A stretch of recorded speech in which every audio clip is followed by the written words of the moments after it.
Hello fellow Star citizens, Invictus launch week, which ran from the 19th to the 30th of May 2023, is over. But I must say that IW 2953 was relatively disappointing. Hell, there wasn't even a farewell animation on the Star Citizen website this time. That intro you just saw was from last year. IW 2952 saw the launch of the RSI Scorpius Heavy Fighter, and following that, there was a temper of new launches with the Drake Mu, Greycat STV, Enview Centurion, Enview C8R Pisces, and Missile A. We were all then brought to new highs with the launch of 3 ships at the Intergalactic Aerospace Expo 2952, where we saw not 1 but 2 Drake ships, including the highly anticipated and almost overpowered Corsair, and a surprise Drake Cutter being flyable with IE patch 3.17.4. There, CIG added a new modular concept ship called the Galaxy to their long line of concept ships. This ILW, we saw only the Mirai Fury and Fury MX snub ships launched as ready-to-fly ships. We also saw the rollout of the Lynx luxury ground vehicle, which was originally scheduled for launch in 2019.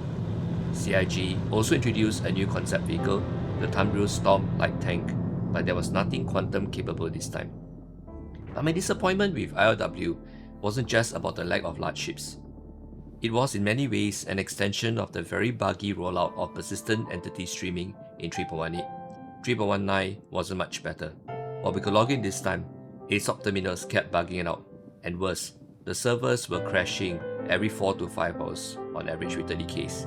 My mates and I really couldn't do anything that required any sort of extended time commitment, like mine or salvage. A cluster of rocks will be better.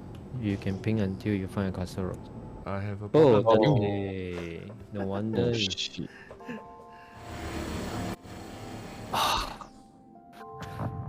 It was painful. And then there were bugs relating to the hundreds of NPCs being spawned. And while in this instance, it was actually profitable, the amount of AI the servers had to handle frequently brought them to their knees. Thank goodness a number of hotfixes have been introduced and things seem better for now. So I bid ILW farewell with mixed feelings.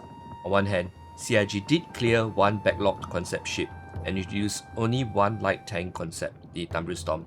The queue, in other words, didn't grow. Don't get me wrong, I'm grateful for all the new ships and features that were introduced so far. The Mirai Fury is a fun ship, and more importantly, the slowdown in new ship launches, while disappointing, is not necessarily a bad thing. Consolidate and fix the bugs. On that note, it's odd that it seems that aside from the Miss Halsey 3.20 seems oriented towards Arena Commander improvements. I hope that these improvements are relevant to Squadron 42 and Star Citizen as a whole. I know we are alpha testers, but there were times in 3.18 and 3.19 where the game was simply too unreliable to bother playing. It is good that they're consolidating. What I really want to see more in 3.11 onwards is a focus on stability and quality of life. Help us backers test Star Citizen for you, CIG. On this note, remember when CIG announced some patches back that they were moving resources to Squadron 42? Well, if the progress tracker is on track, it seems that a lot of the work with Squadron 42 has been done, and almost all the items will be done by the end of this quarter. Only the vehicle support work will extend into July. Some of us have already noted that Squadron 42 has been taken out of the SC website as a purchase, and the developers have assured us that it is due to new pricing. I really love the Wing Commander series, and I'm really looking forward to Squadron 42. Well, we shall see. Alright, once again, this is Tara signing out. See you in the verse.